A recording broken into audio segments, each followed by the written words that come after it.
After 5 seasons, viewers have learned never to jump to assumptions about any character on Game of Thrones. Our heroes disappoint us, our villains charm us, and our favorites die horrible, bloody deaths. By now, we all know that Daenerys is not to be trifled with, Littlefinger shouldn't be underestimated, and Arya will always get things done one way or another. Even Sansa, who many disliked early on, has proven herself time and time again.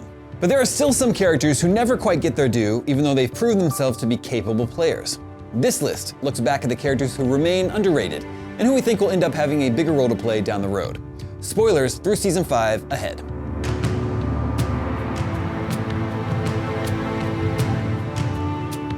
Samwell Tarly isn't a coward, even if he likes to say that he is. He's one of the most educated characters on the show, and has learned a lot more since joining the Night's Watch and working under Master Aemon.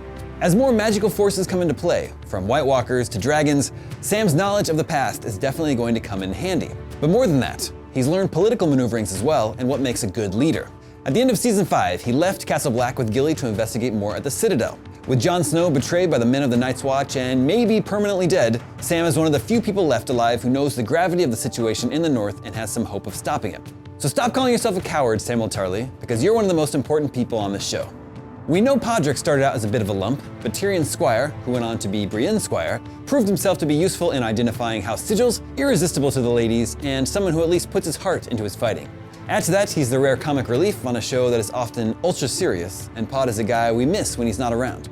Ever since Pod saved Tyrion at the Battle of Blackwater, we've known he is not to be underestimated. But he's still not someone that many characters think highly of, or even think of at all. Pod is someone who definitely seems destined for greatness, even if that is just greatness in the bedroom, and we don't think he gets as much credit as he's due. The power of the Red Priests in general has been relatively downplayed, as the political wheeling and dealing of Westeros often takes precedence over magical abilities. But these Red Priests have done everything from birthing a shadow baby to bringing people back from the dead, a skill that can come in handy as Game of Thrones kills off characters left and right. We've met several Red Priests and Priestesses over the years, but the one who continually is underestimated is Melisandre. Though she seemed to be a villain from the beginning, we'd argue that she's actually misunderstood. Melisandre has always been firmly committed to the idea that finding the chosen servant of the Lord of Light is the only way to save the world, and she's done some terrible things on her mission. Of course, she learned the hard way in Season 5 that she was totally wrong in who she thought the reborn hero actually was. As she searches for a new person to ally herself with, she is not a character to be taken lightly, especially since she learned back in Season 3 how to bring people back from the dead. Davos has many of the same traits Ned Stark has. He's honorable, loyal, a good fighter, and he sometimes can be politically savvy. He's a character both the viewers and his superiors can trust, and that's a rare situation on Game of Thrones these days. But since Davos served Stannis Baratheon for so many years, he's not someone that people widely know about in Westeros, even though he's been a pretty pivotal person in several significant situations. With Stannis dead, Davos doesn't have a side to fight for anymore. That makes him a rogue agent, and one a contender for the Iron Throne is going to be very lucky to gain. He's one of the few characters on the show who actually understands the scope of the danger facing Westeros in the north, so he's not a person to be taken lightly.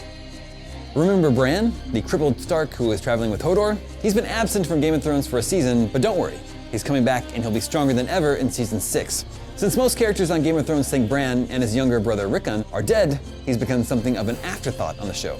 But don't misjudge young Bran Stark, who has the potential to become one of the most powerful characters in the entire series.